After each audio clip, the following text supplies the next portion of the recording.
Welcome to HP at Church, a podcast about Harry Potter and the Bible. I'm Pastor Kay, and I use pronouns like she and her. And I'm Pastor Emily, and my pronouns are they, them, their. In this episode, we'll discuss scripture readings for Christmas Eve, Christmas Dawn, and Christmas Day.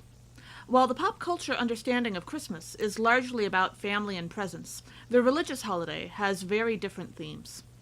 One of the main themes in Christmas is the incarnation. It's God taking on human form, human flesh, becoming a body with us to become one of us. So this made me think of, particularly of scars, right? That Jesus, throughout his life, does acquire scars, lives through all of the pain of humanity and of human lives with us. And I think one of the things that made me think of in Harry Potter is how important scars are in Harry Potter. Harry obviously has a scar that we see is important over and over and over again. But even at the beginning of Sorcerer's Stone, when Professor McGonagall sees Harry's lightning bolt scar, she asks, "Couldn't you do something about it, Dumbledore?" And Dumbledore says, "Even if I could, I wouldn't. Scars can come in handy. I have one myself above my left knee that is a perfect map of the London Underground."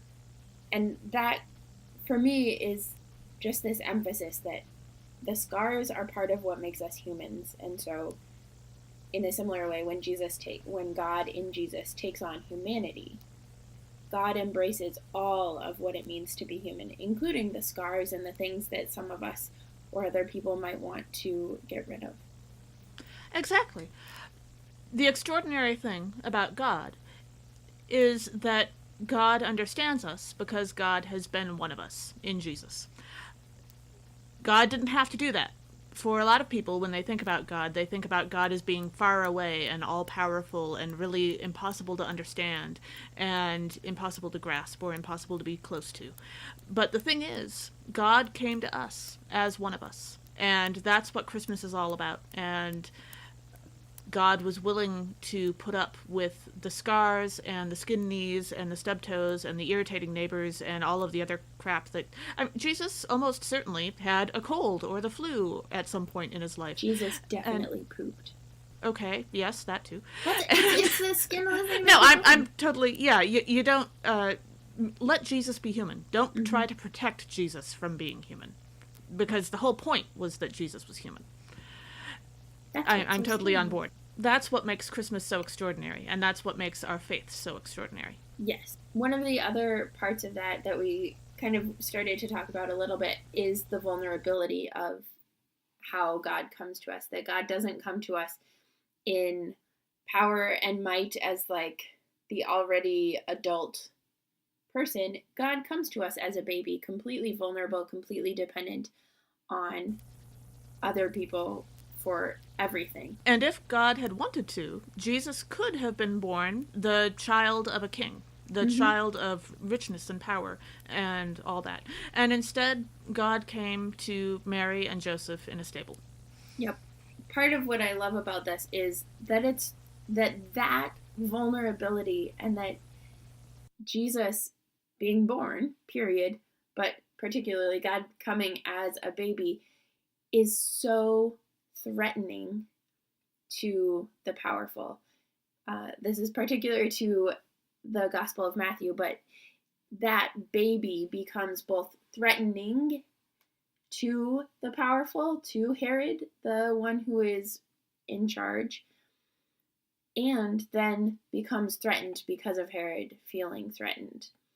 And we'll get into that more in our next episode, our second episode for Christmas, but just to put that in there, which of course, as Harry Potter fans, we can't help but think of how threatened Voldemort was by the potential of Harry and or Neville being the one to vanquish him, and so tried to kill them, which then made them the actual one to kill him.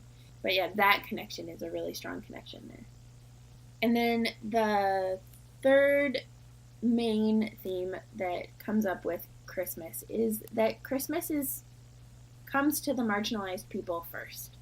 The first ones to hear about Jesus being born are the shepherds, the ones who are out in the dirty fields all the time with the sheep, sleeping under the stars. And it's not like anyone else in this story has a lot of power or strength either. Uh, Mary and Joseph are not rich. They're traveling at the time, which puts them in a vulnerable place when Jesus is born. They were not actually married yet, which back then Joseph certainly could have chosen not to marry Mary because of that when she got pregnant. Mary.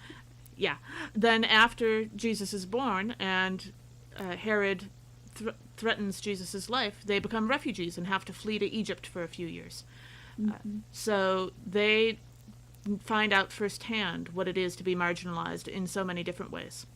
Yep, and especially for Mary, you can go back to our Advent episode and hear us wax poetically about the Magnificat, Mary's Magnificat, and the ways that God, even before Jesus is born, God comes to a young, unwed teenager. Right. Which is beautiful. As we were talking about that, I was thinking about the Quibbler article that Harry does in Order of the Phoenix, where he tells the truth. And because those who are powerful and centered are always reading the Daily Prophet, even with its propaganda and lies, and believing the ministry, they are the last ones to know about it. The first ones to know about it are the ones who are reading the Quibbler, who are the more marginalized, who are the students at Hogwarts, right? Umbridge actually gets so threatened by it that she bans the Quibbler article, which just makes the news spread even faster among all of the students and who are the ones who without as much power in the culture of Hogwarts. Consistently, when Umbridge is in power, and then also later, I think in the 7th book, when the Carrows are, it seems like the students have a better information network / gossip network, depending on what you want to call it, than the teachers do. And sometimes it seems like they just have more freedom than the adults. Like in book 5, they're able to form Dumbledore's army, and the adults aren't able to take nearly as pointed of action against Umbridge as the students are. And that's an extraordinary example of the people on the margins being able to do things that others can't. Yeah, when you're so far on the margins that people aren't paying as much attention to you, then there's more. I mean, the Hunger Games is like the epitome of that, right? With Katniss Everdeen. The only reason that she's so well qualified is because she's from District 12 where nobody pays attention. Right. And if you love Christmas and you want more Christmas, don't worry, we have another episode coming, because we're talking about the Christmas season, not just Christmas Eve and Christmas Day. So we've got 2 more Sundays and 2 more special days on the church calendar to discuss in our next Christmas episode. In this episode, we have one content notification for you. When we discuss the first reading for Christmas Eve, we do have a conversation about child abuse. But as for this episode, if you want to follow along on our blog, it's hpatchurch, hp@church.wordpress.com. And you can find links to the Bible passages we're using and more information on other references we make in this episode. Our first set of readings is for the Nativity of our Lord, Christmas Eve. And our first reading for that comes from the book of Isaiah, chapter 9, verses 2 through 7. God promises that the oppression of God's people by Assyria will be lifted, and the garments of war will be unnecessary. Instead, joy, justice, and peace shall reign at the birth of a royal child who is sent by God, and through whom God will deliver all this. So when it comes to themes for this passage, when I read this, I'm struck by the extraordinary change or revolution that these verses are talking about in terms of how the world works. This isn't just an individual turning over a new leaf when they repent. This is the start of a whole new paradigm for how the world can work, how humanity can work with each other, how humanity can work with God. And it's an extraordinary promise that God makes. And it makes me think of the feeling that Harry almost certainly would have had as an adult, watching his children grow and Mm. being able to have such positive input into their lives, and learning how to be a good father, and learning how to give them the best kind of childhood, all the things he didn't have, the love and the nurturing that make for a healthy and happy childhood. Yeah, and we definitely also see that yeah, it isn't quite as simple as that. If you take the cursed child as the example, but there is a sense of hope, Right. especially in the early years and the naming of the kids. And And if you don't have any context for what a healthy and happy childhood looks like, it's going to take you a few tries to sort that kind of thing out. I mean, there's a learning curve. So, mm-hmm. Yep. Another theme that came up in this passage was hope in the midst of desperation. So not only is it turning over a new leaf, but Isaiah is also proclaiming hope in the midst of oppression, right? People are currently being oppressed by Assyria, and Isaiah is proclaiming hope. And that reminded me of uh, in the Chamber of Secrets. I think hope in the midst of desperation is like how Harry lives most of his life. yeah, I would say that. And also, in particular, I was thinking about in the Chamber of Secrets when Harry is facing Tom Riddle and he is at the end of his rope. He doesn't know how he's going to combat Tom. It seems like Tom has all the power and is going to win. He just doesn't know what to do. And more out of principle than anything else, when Tom is like lambasting Dumbledore, Harry goes, "No, Dumbledore is the greatest. Dumbledore is faithful. Like their help will be given at Hogwarts." And it is in that precise moment of greatest desperation that Fawkes comes, that they start to hear the Phoenix song, which encourages Harry and really helps him feel hope in his whole body, and then scares Tom. And then Fawkes shows up with the sorting hat.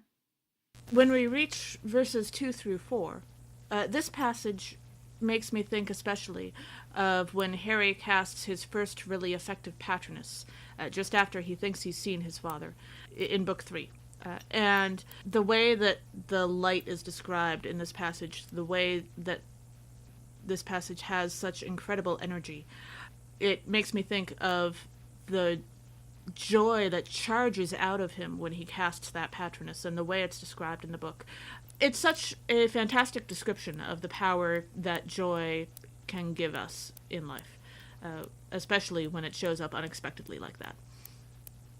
Yeah, that is a really good.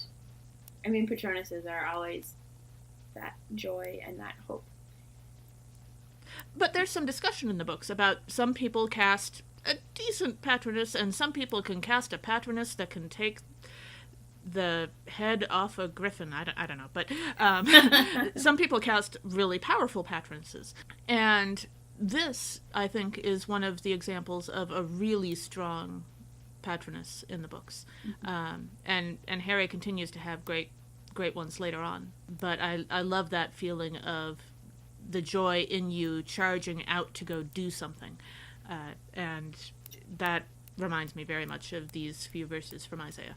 Mm. I also was struck in verse 4.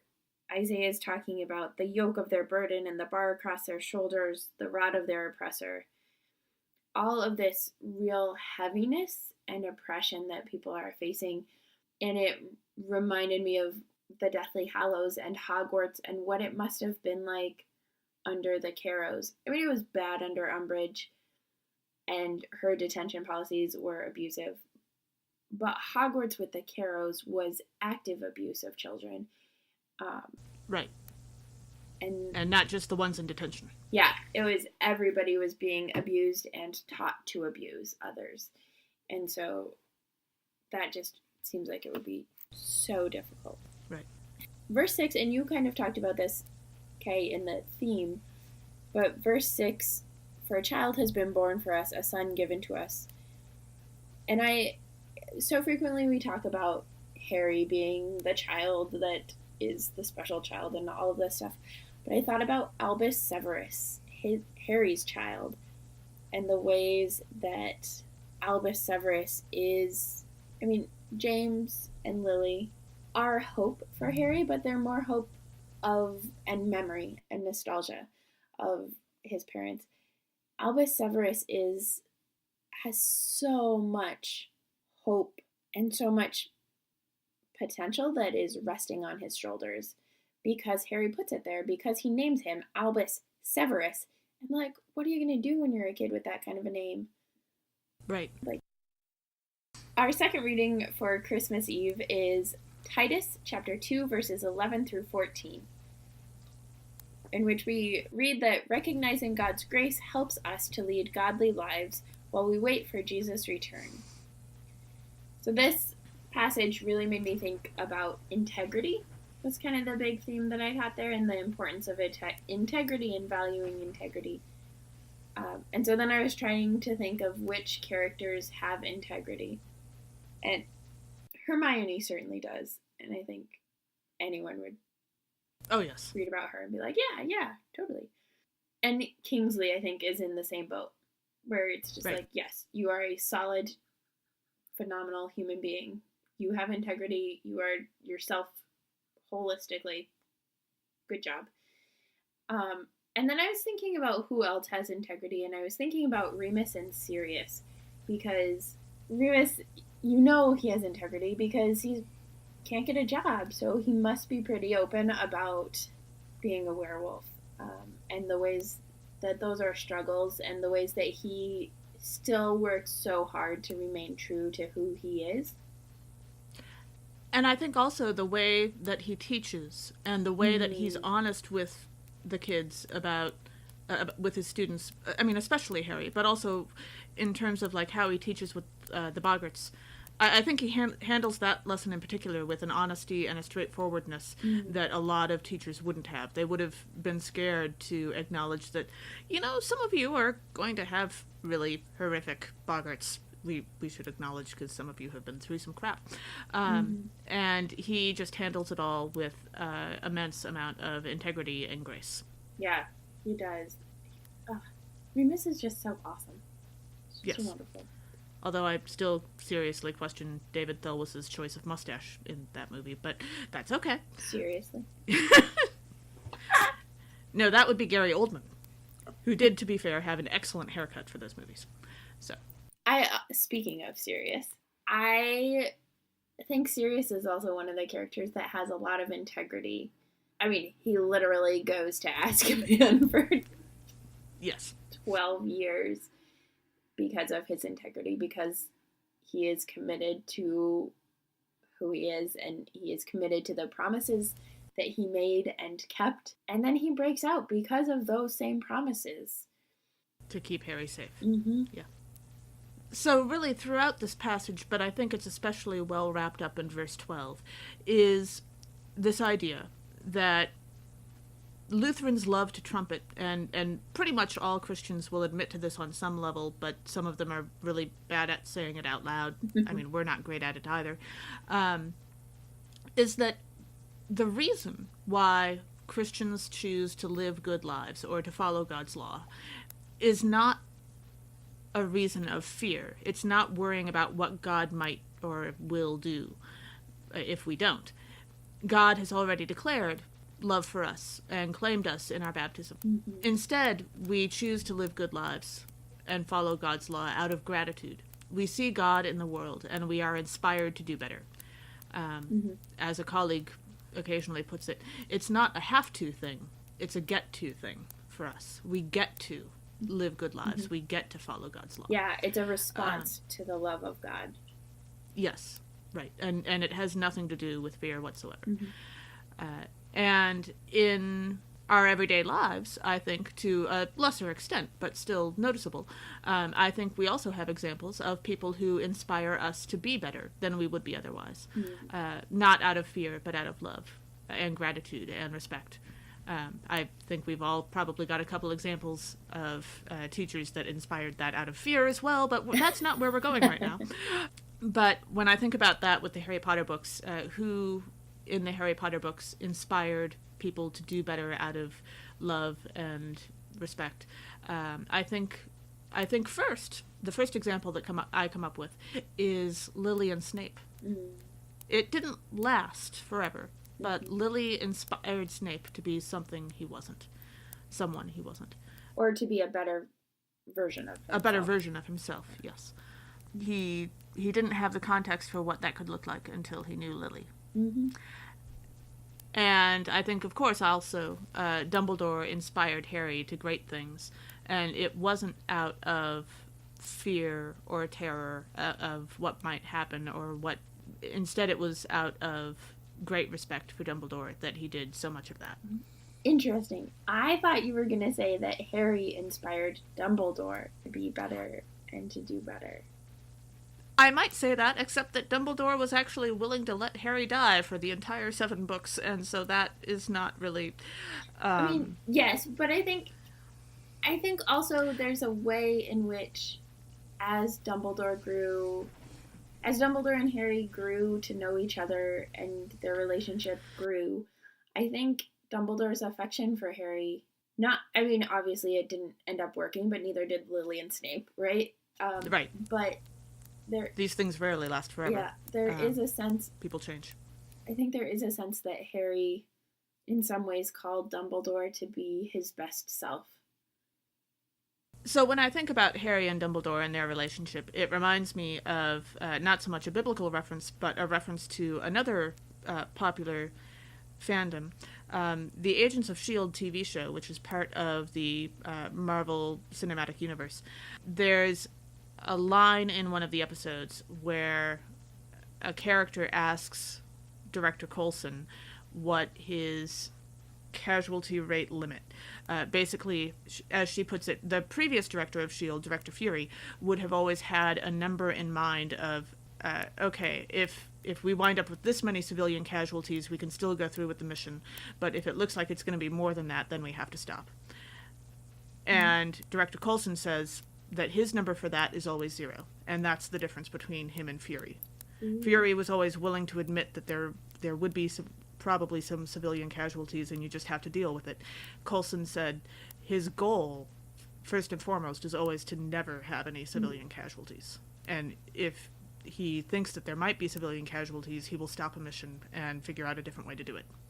And that reminds me of Dumbledore and Harry, because Dumbledore seemed to have some numbers in mind, throughout the wars. Yeah, and some others. And, I have a feeling he was just waiting. I mean, weren't we all just kind of expecting Snape to die a lot earlier than he actually did? When you're being a double agent, that's kind of one of the risks. Yeah, and Harry, every single death was a failure to Harry. It was a sign that he hadn't done things right. I like to think that Harry might have inspired Dumbledore to do better, but that was the fundamental difference that never really seemed to change between them. And so I have trouble taking that seriously. Seriously. Even when we discuss serious things, it's important to lighten things up now and then. So yeah, because you're tearing my heart out. We're only 2 readings in, and my heart is just broken to pieces on the floor. Aww. I mean, in good ways, but it's Christmas. We'll get to happy stuff in a minute. That is true. Yeah. Verse 14 I thought was interesting because, as we've talked about a bunch, Harry and Jesus frequently get paired up as Harry being kind of a Christ-like character in the books, or being compared to Jesus. And no, really? I don't know. That's amazing.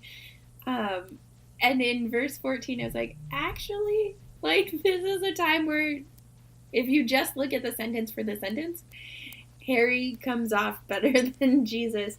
Because verse 14 says, little bit. It is Jesus Christ who gave himself for us to redeem us from all iniquity and purify for himself a people of his own who are zealous for good deeds. So Jesus is doing it for himself, and Harry decidedly is doing everything he does for other people. except for Well, but maybe when making out it with says child. that Jesus is doing it for himself, it means he's doing it for God, right? Like, I God is mean, doing this yes. for, yes, and that does have some slightly different connotations. So, Yes. And I just thought okay. it was like this really cool thing where it's like, actually, Jesus, like, Harry's doing it for everyone, for the whole community, which, like, then you. Everyone, not himself, actually, because he's pretty sure he's going to die, Yep. and then he does. So, yeah. Mm-hmm. Yeah. So that was Okay. just like a fun, I was like, oh. Whereas Jesus knew he was coming back. Yep. And Jesus always comes off better in a comparison with Harry and Jesus. So this was like the only time I could ever make Yeah. that comparison and have it be the other way. And that Nice. even that took, as you heard, a little bit of literary gymnastics. Our gospel reading for Christmas Eve is Luke chapter 2, verses 1 through 14, and verses 15 through 20 may also be included. Jesus is born to Mary and Joseph and laid in a manger, and an angel announces his birth to shepherds who go for a visit. Now, we're actually going to cover this entire passage, verses 1 through 20 here, but this reading also appears in our second set of readings for Christmas Dawn. So when we reach that point, we will remind you that if you want to talk about what goes on in Luke chapter 2, you can come back to this bit.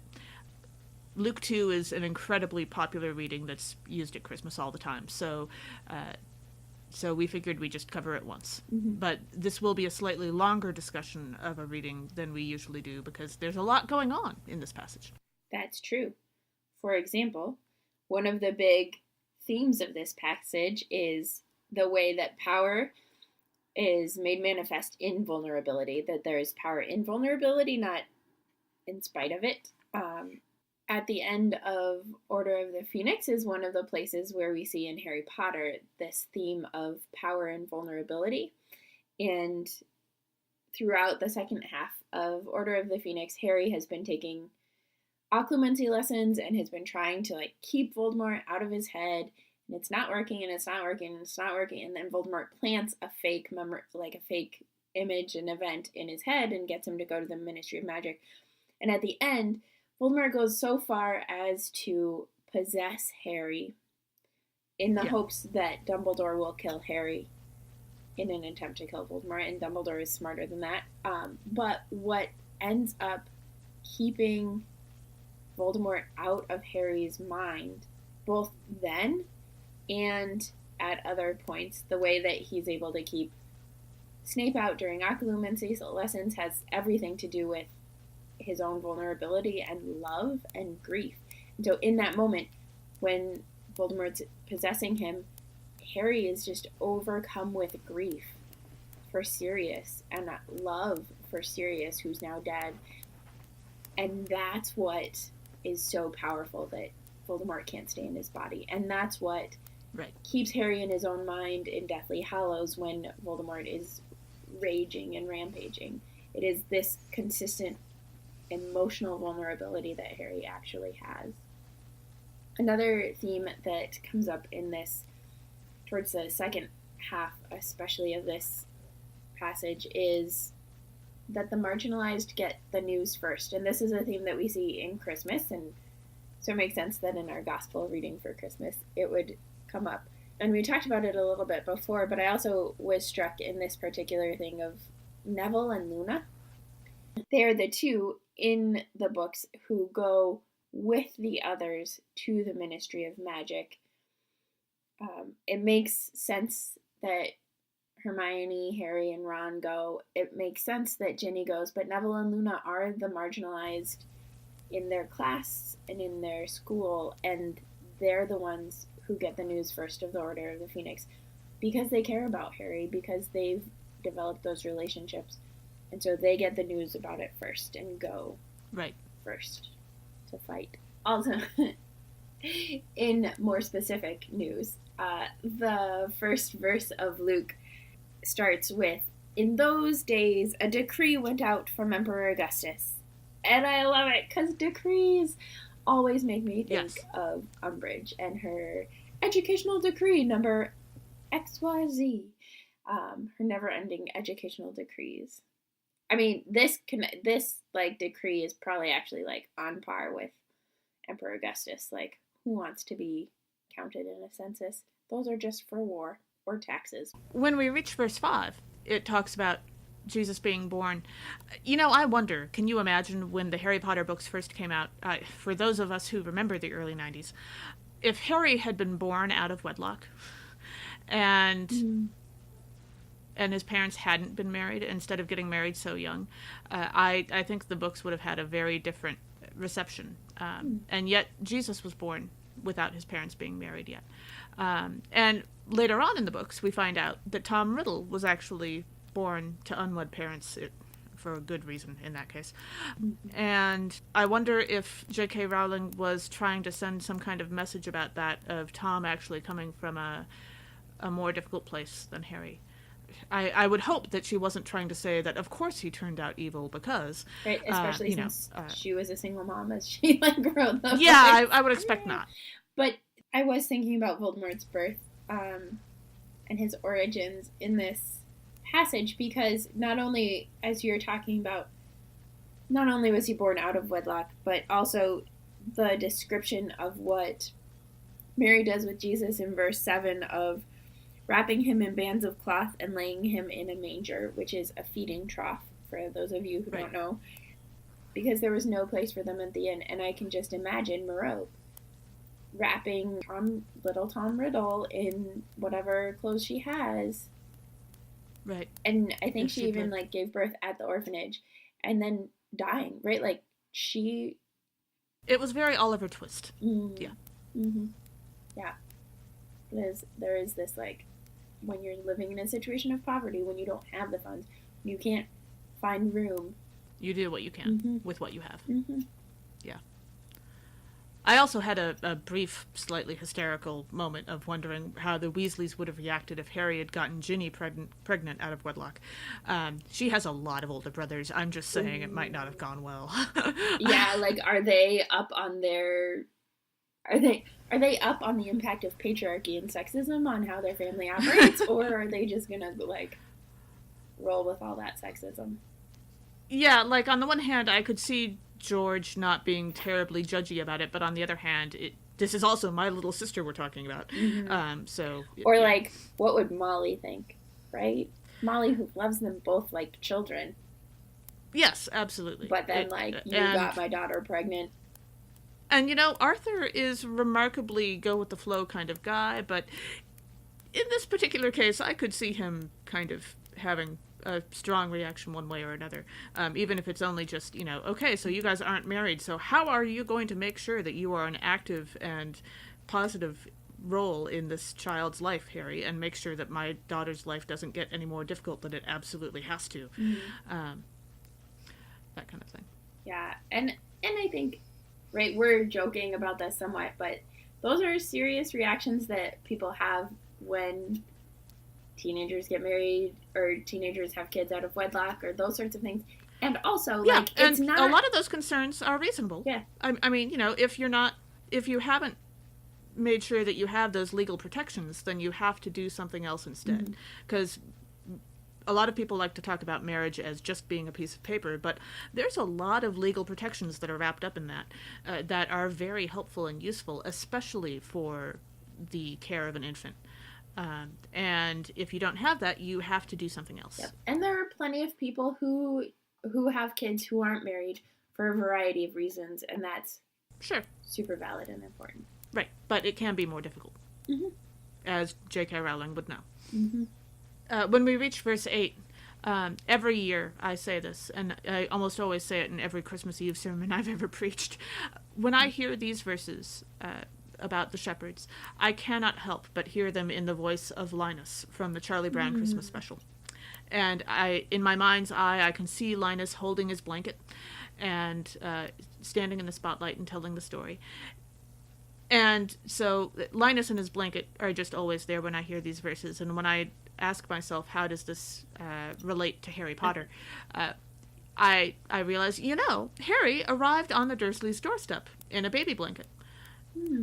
I have to imagine it was from his home, because I don't really see Hagrid wandering around with baby blankets on a regular basis, or them getting stored on Sirius's bike, Yeah, it would have been wrapped in Hagrid's coat. Yes. So I have to imagine this is his blanket from his crib when Sirius found him. And I wonder what happened to that baby blanket. I mean, we know that Petunia didn't make it into a cape for him like Martha Kent made one for Clark Kent. But I kind of hope that it wound up in Harry's school trunk eventually. Yeah. I would hope That so they didn't too, just throw but it out. I doubt it a little bit. I think it's possible hope. that it didn't get thrown away because it wasn't just Harry's baby blanket. It's probably a baby blanket that Lily gave Harry. Yeah. His Petunia's sister. Petunia might have hung on to it for that reason. Mm-hmm. Yeah. So I hope Harry got to keep it and maybe wrap his own children in it one day. That would be sweet. I have a baby blanket that was mine that was also my dad's baby blanket. And we're going to have to re-edge it a bit because the edging has definitely fallen apart. But I'm hoping it'll last another generation. That would be cool. Verse 8 made me start thinking about who I would cast. Not who I would cast, but like who of the Harry Potter characters are the equivalents in this story. So like who are the shepherds in this scene, or who would be shepherds if this were set at Hogwarts or in the magical world? I don't know. Well, I have an answer. Okay. It's not quite like thematically who's similar to the shepherds in terms of hearing the news first or anything. But in terms of shepherding people and not having a lot of power, Stanley Shunpike of the Night Bus comes to mind. Oh my gosh! That would be so perfect! Yes! Oh, that is brilliant. He seems so confused. That's brilliant because he works at night and... Yes. And these people come up out of nowhere and surprise the crap out of him. And... yeah. Can you imagine, like, the news? What? I mean, because, like, Harry... Doesn't he also get arrested later? Yeah, so he gets arrested for being a Death Eater, but yeah. Harry's pretty confident that he's Imperious. But the hilarity, really, of just, like, the angels coming to Stan Shunpike, like, somebody showing up to Stan Shunpike and being like, Harry Potter was born today. Right, like... And would the angels have moved out of the way of the night bus if Stanley was about to run into them? Or would that have been the one time when the night bus... actually crashes. Yeah, when Ernie, like... Or when Ernie and the night bus have to actually swerve or whatever. Yes. We reach verse 10, and the angels show up, sharing God's message. And I think, if I'm remembering correctly, there are more appearances of angels or God's messengers in the Bible than there are days in the year. So that's a lot. And I heard that somewhere. Right. And they pretty much always, every time they show up, the very first things out of their mouth is, don't be afraid. Fear not. Yep. Do not be Which tells afraid. me that they must look pretty terrifying, right? Because if you always have to say that first, then that tells you that maybe there's a reason. As opposed to just like, I magically appeared out of nowhere, and therefore you should not be afraid. Well, lots of unusual things happen in the Bible. Yeah, sure. So, yeah. But I've always figured that means that they must be pretty impressive. I'd agree. Or possibly just straight out terrifying. And that makes me think of Hagrid and his terribly inaccurate ability to tell the difference between creatures that look frightening and creatures you should actually be frightened of. But the Harry Potter universe does have a few creatures that fall into, as the internet would put it, the category of looks like they could kill you, actually a cinnamon roll. Terrifying looking, but actually not probably going to hurt you. And the one that came to mind immediately for me was the Thestrals. They really seem quite gentle, but man, they look horrifying. But they seem very relaxed and very gentle, and Luna, of course, gets along with them quite well. Yeah. And I love that example of something that looks terrifying but isn't actually there to hurt you. Although I suppose, depending on why the angels have shown themselves to you, you might have a reason to be worried. But for the most part in the Bible, that's not so much what's going on. And the Thestrals, like, the only way that they can be viewed is if you've seen someone die. And it's not like they're doing that on purpose or anything. That's just how they work. Mm-hmm. Yeah. I totally thought you were going to talk about Hagrid showing up at the hut on the rock. Oh, yes, I could see that too. Right? Because Hagrid is so terrifying to everyone. Yes, that is a good example. Harry included. Right. And he's like, just here to deliver your letter. Like, I'm good. By the way, I have a cape. Yeah. I have a cake. Yeah. Might have sat on it. Meh. Yeah, so I was like ready for you to do that with the angel No, comparison. you're right. That's a great example. Yeah. Yeah, but Hagrid is a good messenger as well. And for that matter, the many, many owls that were pelting Harry with letters. I have never actually been attacked by a swarm of birds, but I have to imagine that was probably pretty memorable as well. Yes. I mean, the movies made it pretty memorable too. Yeah. Well, and speaking of angels, so in verse 13 it says, "And suddenly there was with the angel a multitude of the heavenly host." And host is actually a word for like hosts of armies. So you could also translate it as the heavenly armies. Right. We don't do that because it doesn't sound as pretty. Yeah, it's. I suppose you could probably also translate it as like battalion or something like that, but we really don't want to get into that kind of imagery on Christmas, so let's just not go there. But I always wonder though, whenever it comes up, but like, who are the heavenly army equivalents? Like, what does it even look like to be a battalion of heaven? And then I was thinking about Patronuses, and especially when you were talking about them earlier with the like hope in the midst of desperation and stuff. Like, would they be the heavenly armies? Because they are the embodiment they're kind of hope. ethereal. I could see that.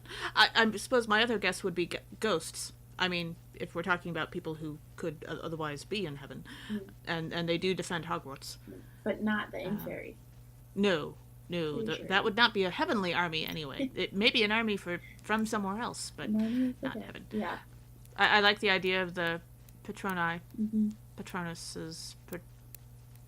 If you know how we'll to never pronounce forget the the plural of patronus, please tell us by all means. Yeah. I keep trying to relate it to octopuses, octopi, but no, I don't think that's a good idea. And I'm sure that the language root is probably different. So yeah, I have no idea.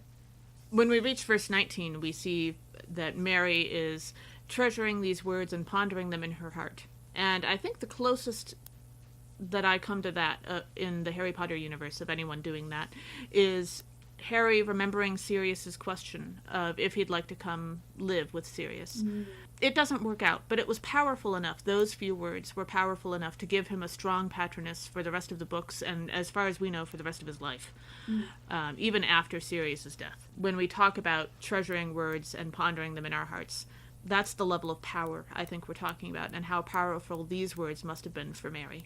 I love that she gets to do that. This is also one of the reasons why myself and many of my clergy colleagues, while we might enjoy the musical melody of the song Mary Did You Know, that is often played prior and during the Christmas season, many of us are very irritated at the lyrics because yes, she did know. That's what the Magnificat is about. We are told like 8 different times in the Bible that she knew what was going to happen to Jesus. So just calm down. Yep, it's the mansplainiest Christmas song ever. Yes. If your pastor goes on a rant about that, just please, have some patience and possibly give them some chocolate or something. So chocolate does wonders. You should just give your pastor chocolate anyway. Unless they're allergic to chocolate. By all means. Pick something they like, but no, pick something this is else. A rough time for pastors. Yeah. It's not quite Holy Week, but man, it's close. Yeah. In some ways, I think it's worse because there's a lot more social stuff too. Yeah, the constant events for the preparation for Christmas are pretty. I really like that image of Harry pondering Sirius's promises. And he gets to keep that for the rest of his life, even if he doesn't get to keep Sirius. Yeah, I love that. And I think he would also ponder probably those interactions he had, whether it was with the Resurrection Stone or Priori Incantatem at the end of Goblet of Fire, when he was fighting Voldemort, right. When his parents do appear, and it's not them exactly, but it holds their essence. Or the Mirror of Erised. The Mirror of Erised. Yeah. And that's what we catch when Harry does occlumency with Snape. Like, those are the memories that are coming back. And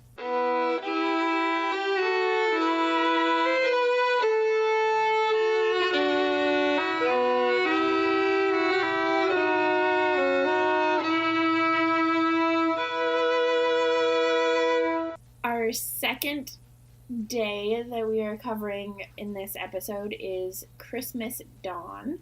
And our first reading for Christmas dawn is Isaiah 62, verses 6 through 12.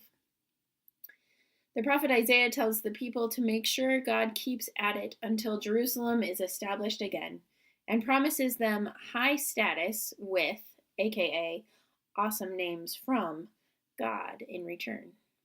So, one of the main themes in this part of Isaiah is a return from exile, a return from being away from home, away from loved ones, because another country has come and invaded, being forced to be away. And that reminded me of the summers for Harry, where it really feels like he's in exile, especially at the beginning of Chamber of Secrets and the beginning of Order of the Phoenix. In Chamber of Secrets, he gets to the point where he almost wonders if that whole year was just a dream, because he hasn't heard from anybody, because he's so isolated and alone in his exile.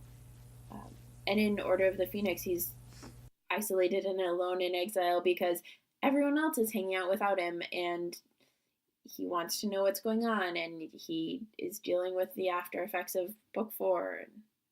I love verse 6 in this passage because really it's the only time I can think of in the Bible when we're told that we need to keep God honest, keep God at it, make sure God doesn't stop doing it. And I really can't think of any other time in the Bible when we're told that. And it's a hilarious mental image to me as well. But we are told throughout the Bible that we are to interact with God, and it's not always... We're allowed to yell at God. People yell at God all the time in the Bible, and argue with God and all that. And so I love that we're also given the job of keeping God on the job at this point. And when we read the Harry Potter books, there are a few different times that various ministry folks suggest to Harry that he could do this for Dumbledore and keep Dumbledore honest, or make sure that he doesn't do anything that's not above board.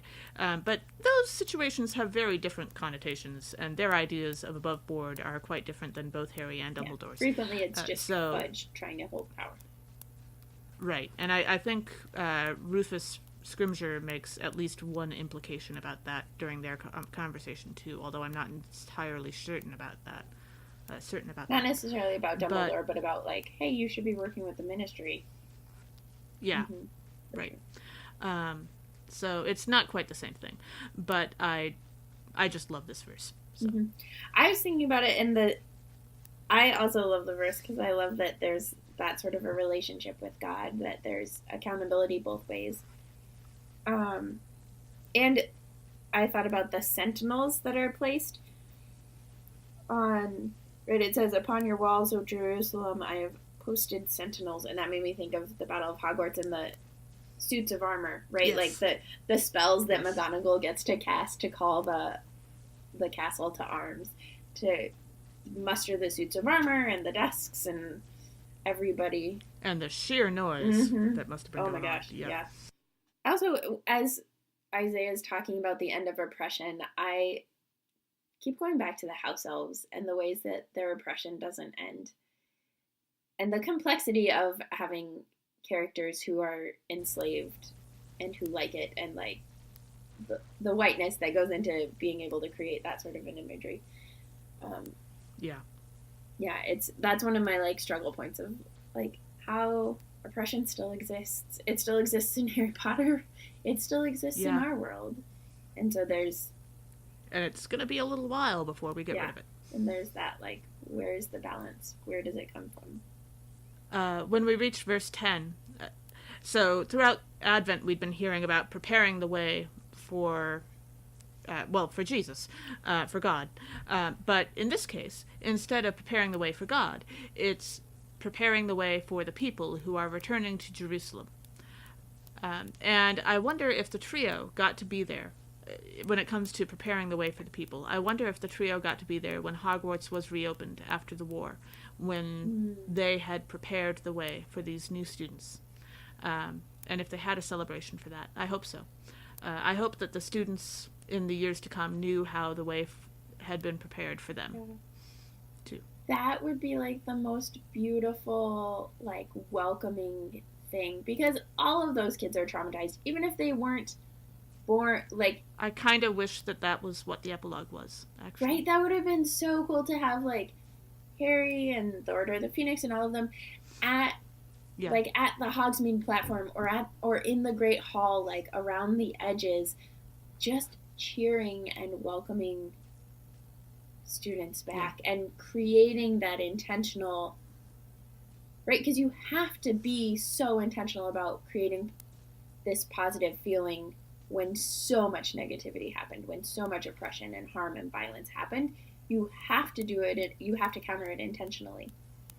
And that would be For most Americans, I think the closest we can come to a comparison would be reopening a school after a school shooting. Mm-hmm. My parents both worked at Northern Illinois University for several years, and they were working there the day, February 14th, 2008, when there was a shooting. It was tragic and terrifying and all that, but in the days after, and the process of reopening that building, one of the things that they did was they did some fairly significant renovations, and everything got repainted different colors. Mm-hmm. Because they wanted to make sure that when students re-entered that building, it would look new, it would look different, it wouldn't immediately bring back those memories. Mm-hmm. And I wonder if they did that for Hogwarts. I mean, probably not. Hashtag failed pedagogy at Hogwarts. But it would well, be and you know, the castle is also several hundred years old, and it's not like you can paint stone very easily, I imagine. But yeah, I would hope they made some changes, at least. The different names that Isaiah tells the people that they shall be named, right? The holy people, the redeemed of God, sought out, a city not forsaken. I love those names in the ways that throughout the Bible, any name that we get actually has a lot of meaning. Right. Especially if there's a renaming, there's so much meaning in that. Always figure out what the names mean if you can, if it doesn't say it in the actual text. Then I was thinking about what name meanings, and we know that J.K. Rowling was pretty intentional about the names she chose, but I wonder if Werewolf McWerewolf. Yeah, Werewolf McWerewolf, aka Remus Lupin. But I wonder, I don't think anybody's renamed, right? There are no renaming.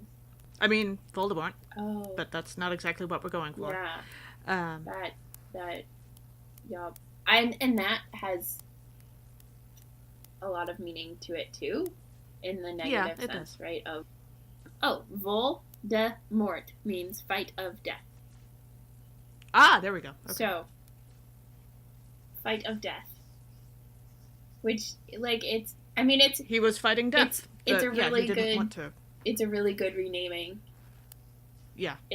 It's just accurate. evil. It's just evil. Yeah. But that's part of it, is, like, to be intentional about renaming. And I think of...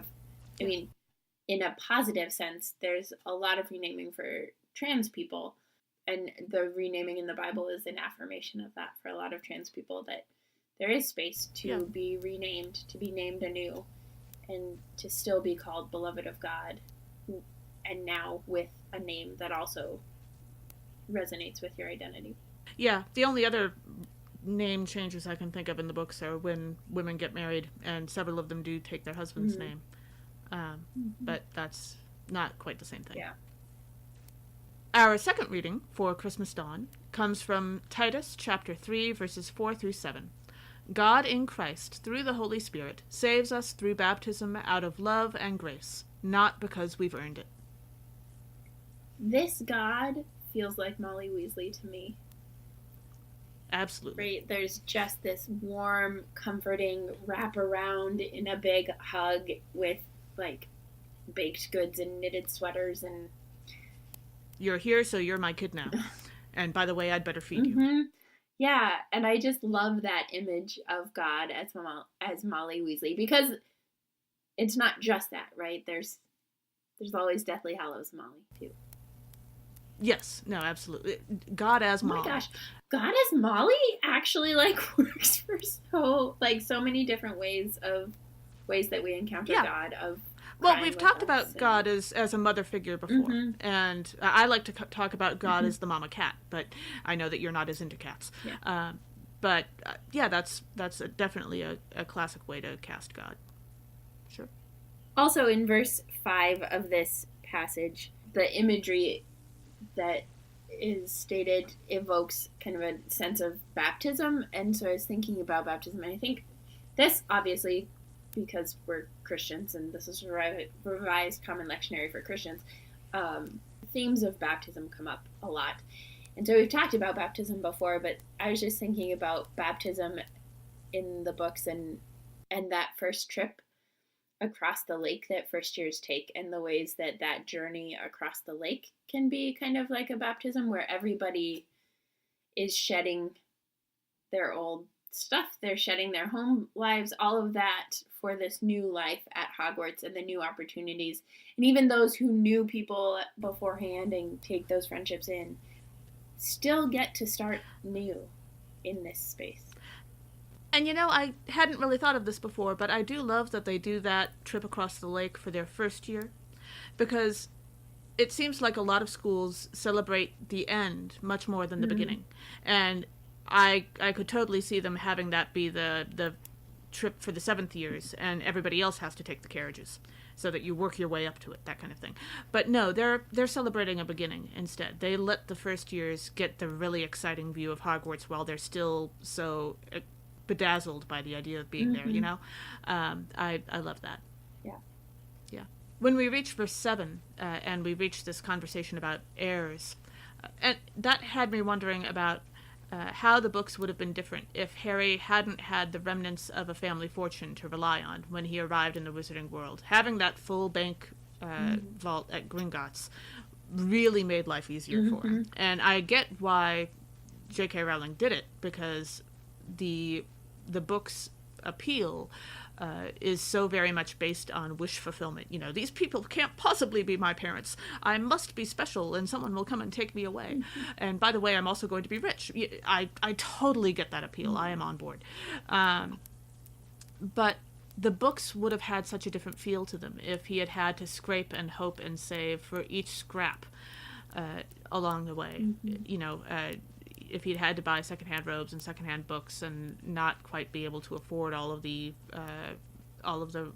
supplies and stuff like that, start out with less parchment and take a part-time job at Hogwarts or something. I don't know if they have stuff like that. And it makes me think, just as if we think that we have to beg and work for every scrap of God's love and grace, the tone of our relationship with God is also very different than the one that is described here, which is a relationship of abundance and generosity instead of fear and scarcity. Yeah, that's the difference that security makes, right? That not security, but like having your basic needs met creates the space to flourish and to have a value, like a more egalitarian relationship and loving relationship. Yeah. And it's not discussed in the books, but I have to imagine there's some kind of scholarship set up for the kids that really need help dealing with all the extra fees. Well, and there is, because when Dumbledore goes to tell Tom Riddle about it, that's right. He has money. So there's a fund to help folks supply their basic needs from like secondhand stores. Right. I also was thinking about verse 7 and heirs, and thinking about what inheritance there is in the magical world. So there's like money in your Gringotts vaults, and clothing / jewelry, which is to say the invisibility cloak and like Aunt Muriel's tiara and stuff. Sure. But what other, I don't know, I couldn't think of other things that were inherited that like... I mean, we don't see it get inherited, but presumably Malfoy Manor was passed on from Lucius to Draco. And of course, the famous Malfoy hair was definitely passed on from Malfoy to Draco. But honestly, sorry. I was just going to say, so fun note on that. My friends, I have friends who made Cards Against Harry Potter, which there is a Cards Against Muggles, but they didn't know it. So they made Cards Against Harry Potter. Nice. And they actually, because they typed everything out on the computer, and it auto-corrected from Lucius to Luscious, and then they loved Yes! it, so they just kept Classic it. Harry Potter And so fanfiction there's typo. like Yes. Luscious Malfoy is one of the cards for Cards Against Harry Potter, Nice. and it's hilarious. I love that. But honestly, I think for most of the wizarding world, it seems like the inheritance that they're the most focused on is their magical ability. Because as far as we can tell, it's genetic. True. So far as J.K. Rowling knows. But I recently read a thing, maybe you shared it with me, that like the new approach to J.K. Rowling is that she knows just as much as your average British witch. Which is to say she probably slept through most of History of Magic and stopped having math class at the age of 11. Which explains a lot of the math in the books. It explains yes. the math in the books. It explains like her knowledge of the books in the world, and yeah. Our gospel, as we mentioned before, our gospel for today is Luke chapter 2 with the option of verses 1 through 7 and then verses 8 through 20. An angel announces Jesus' birth to shepherds who visit the newborn and leave with great joy to share the good news. We've covered this reading in the set of readings for Christmas Eve, so if you go back to that, you can listen to them, and we'll put a note in the blog for what time that part of the episode begins.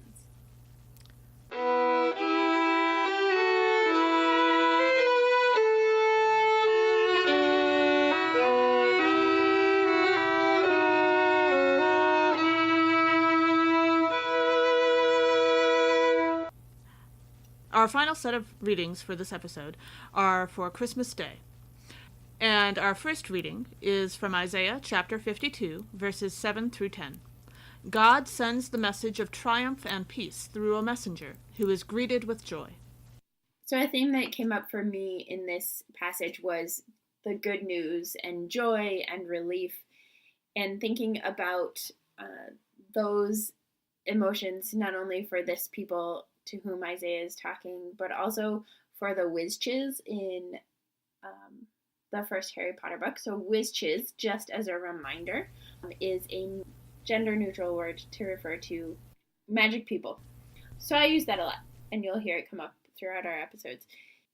Thinking of the wizches in the first Harry Potter books, when everyone is finding out that Voldemort is gone or dead or disappeared or something, but he's not there anymore, and there's space to breathe, and they can have hope, and they can go outside without so much fear, and just that sense of relief that comes off in like showers of stars and owls everywhere. Right, exactly. I like this reading because, in part, Christmas morning is one of my favorite services of the year, Christmas Day service. Not everybody offers one, but I love offering this service. Because Christmas Eve is always, it seems like it's always this big showy extravaganza. And don't get me wrong, that's great in another way. But Christmas Day feels like everybody should just still be in their jammies and their slippers and have some hot chocolate. It's relaxed and happy to, everybody who's there is happy to be there because the only ones who are there are the ones who want to be. And even though it's planned in advance, every Christmas Day service I've ever done has this lovely spontaneous quality to it. And it's one of my favorite services of the year to do. I have favorite services that I love to attend, and I have favorite services that I love to lead, and this is one of my favorites for both. The other two suggested readings for Christmas Day don't so much get this across because their language is a little loftier, but I love the way this one does because it talks about the messenger running through a valley. There are no phones, there are no telegrams, and you get this idea of the messenger arriving unexpectedly and dispersing the news, and it's unorganized, and it's just one person after another hearing the good news for the first time and feeling that joy, like a rolling jubilee through the valley of all these people finding out the good news. And it sounds like the way that, like you said, like the news spreading that Voldemort had been defeated and Harry had lived at the first book, and I love that image. Well, and I also picked up on it in verse 7 when it starts out with how beautiful upon the mountains are the feet of the messenger who announces peace, who brings good news, who announces salvation, who says to Zion, your God reigns. And thinking about the owls as those feet, right? And all of the Yes. owls that are just chaotically going all across the country and even internationally to carry this good news of the end of the First World War. Yes. And while in the Bible, if we ever wind up discussing the book of Ruth, we'll probably wind up telling you that in the Bible, when they talk about feet, they're not always talking about feet. In this case, they are actually talking about feet, I promise. Yes. So, if you know the book of Ruth well, that will be funny to you. If not, just keep moving right along. We'll get there eventually, I think. Ruth comes up. I'm sure. Verse 9 also reminded me of Goblet of Fire. So verse 9 says, break forth together into singing, you ruins of Jerusalem. And thinking about after the second task in the movie Goblet of Fire, when they're all walking through the forbidden forest-ish looking thing and singing, Hogwarts, Hogwarts, Hogwarty, Hogwarts, teach us something, please. And just like that spontaneous, there's so much joy that they just can't help but break forth into singing, no matter how gravelly their voice or how off-key. Or is that just me? Well, that's okay, because when you make a joyful noise unto the Lord, It's just joyful. It's not about... Yes, and it's noise. It's not, a joyful 8-part harmony in perfect pitch. So it'd be impressive for anyone to do. Any one person to do. Well, we are Lutherans. We take a certain amount of pride in our music, but for spontaneous congregational, we usually stick to 4 parts. So... Yeah. Our second reading for Christmas Day is Hebrews chapter 1, verses 1 through 4, with the option of also reading verses 5 through 12. The letter declares from the start that as God's Son and most important messenger to us, Jesus is not just an angel, but instead equal with God, who is eternal and righteous. So this theme of using someone to preach, using someone to share the good news, got me thinking about the voice of God. And I read some fandom thing, probably that you sent me, if we're being honest. Okay. But the idea of J.K. Rowling, or like any author, as the voice of God. So once the book is written, they're the voice of God. But now that I've gotten the idea that she's just an ordinary British witch, I'm like, nope, she's not the voice of God. She just knows as much as an ordinary British witch of her age. But I do think there's so many times throughout the Harry Potter books that someone is used to preach or to teach. And it's, Hermione's great at this, quoting teachers, but then quoting Harry too, right? In the 6th book, she quotes Snape, but then, and Harry's like, kind of put off and stuff, and then she's like, but that's what you said when we were forming the DA. You said that same thing. Right. And she quotes Harry, and it's just like this beautiful preaching back to yourself, but also like, your words matter. Absolutely. I also was thinking, which happens, I think, every time we talk about prophecy at all, or prophets, I think of the Daily Prophet. And the first couple of verses start out, long ago God spoke to our ancestors in many and various ways by the prophets. But in these last days, God has spoken to us by a son. And yeah, back in the day, the magical world was spoken to via the prophet, the Daily Prophet, the newspaper. And then in these last days, it seems like towards the end of the books, right, we get the Quibbler is the only one telling the truth. And then it's really only Potter Watch that's telling the truth. When we reached verse 4, earlier I had made some comments in other readings about inheritance and being born in or out of wedlock. And it also strikes me here that Harry was able to enter the wizarding world with a surname that had a lot of respect and history behind it. There weren't a lot of Potters recently. James was an only child, but the Potter name had some oomph to it. I don't know if they were part of the Sacred 28 or not, in terms of the really best-known pureblood wizarding families, but they definitely were known, at least somewhat. And if James and Lily had, instead of being James and Lily, had been Jamie and Leon, and had their genders swapped, Harry would have entered the Wizarding World with a Muggle name, Evans, with no history behind it there at all. Although probably then he still would have had the Potter fortune, unless there was some kind of entail or something. When a fortune or an inheritance is specifically only to be inherited by certain people, like, for example, if it's only to be inherited by the oldest male of the family, oldest male child, that kind of thing. It comes up a lot in older British novels to explain why these people from a high income class don't really have the spending money they should. But if Harry had shown up in the Wizarding World as Harry Evans instead of Harry Potter, I have to imagine the purebloods would have seen him rather differently. Like, I don't think that Draco would have wanted to shake his hand on the train, or at Hogwarts after the train. Well, and that's like when Snape's nickname for himself is the Half-Blood Prince. It's to name that he comes from the princes, and it's not just Snape as his Muggle father's last name. Yeah. Oh, inheritance. When we reach verses 10 and 11, presumably, because Harry did a lot of good work, but it wasn't perfect, there is nothing perfect, there will be another evil wizard again and again and again in the future. Child. And I wonder... yes. And more after that, I'm sure. Will the legend of the boy who lived last longer than Harry's accomplishment of defeating Voldemort a second time? I mean, will the story of Harry himself last longer than not having an evil wizard trying to take over the world again? And I think if we take Cursed Child into account, the answer is yes. Because it doesn't even fully last for Harry's lifetime, does it? Well, so the new wizard, it's not exactly a new evil wizard in the same way, and it's kind of a little bit still Voldemort. But yeah, there are different ways to interpret that. But the idea of a name or a legend lasting that long, it is kind of interesting. Yeah, how long will Harry's reputation last? Yeah. Interesting to ponder.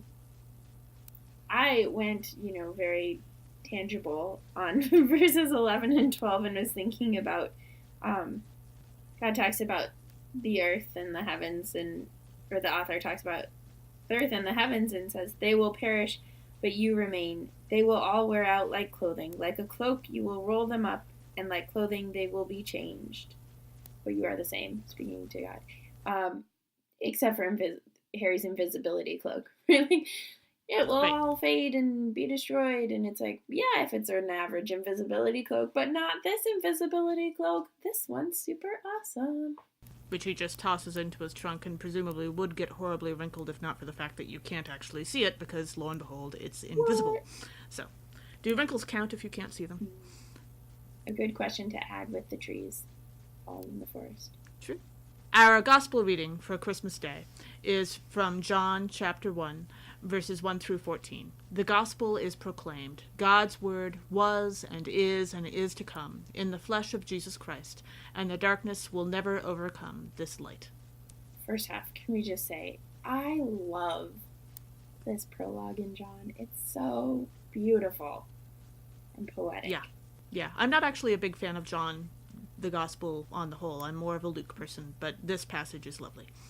It actually kind of reminds me of J.K. Rowling's dedication, I think, at the beginning of Deathly Hallows. That's just like... That was really nicely done. Yeah. But as far as themes go, this passage deals a lot with the Word incarnate. And so the Word is how we talk about Jesus and also connects us to Sophia, Lady Wisdom from the Hebrew Bible. But I was thinking about Word incarnate, and like the most obvious connection there is spells, right? That words actually can make things happen. That God's word makes things happen, and then God's word becomes flesh in Jesus. And in the magical world, spells are literally words that make things happen. Right. And, like we were talking a moment ago, and I think I've brought this kind of thing up before, there are some passages in the Bible that talking about them on this podcast are a little bit more difficult than others, not because it's hard to find the parallels between them and Harry Potter necessarily, but because this passage demonstrates so clearly for me what the ideal of true reverence is, the kind of reverence that is only towards God. And Harry Potter just doesn't discuss God aside from the existence of the Fat Friar and Christmas, and that's it. Um, and and so it's difficult for me to talk about this passage in terms of the whole tone of this passage isn't really found in the Harry Potter books. I don't. There are moments of somewhat reverence, but it's not with the same. It's not with the same weight. Yeah, even when like Lavender and Parvati have so much reverence for Professor Trelawney, it doesn't even compare to. Yeah, no, that's not. I was kind of thinking of like the first time that Harry entered Diagon Alley, and he was amazed by everything, or that first time of approaching the castle, Hogwarts. There's a certain amount of reverence, but it's not really the depth and the weight of it. Yeah. Well, and in verse 5, I was thinking about in this theme of the light shining in the darkness and the darkness not overcoming or understanding it.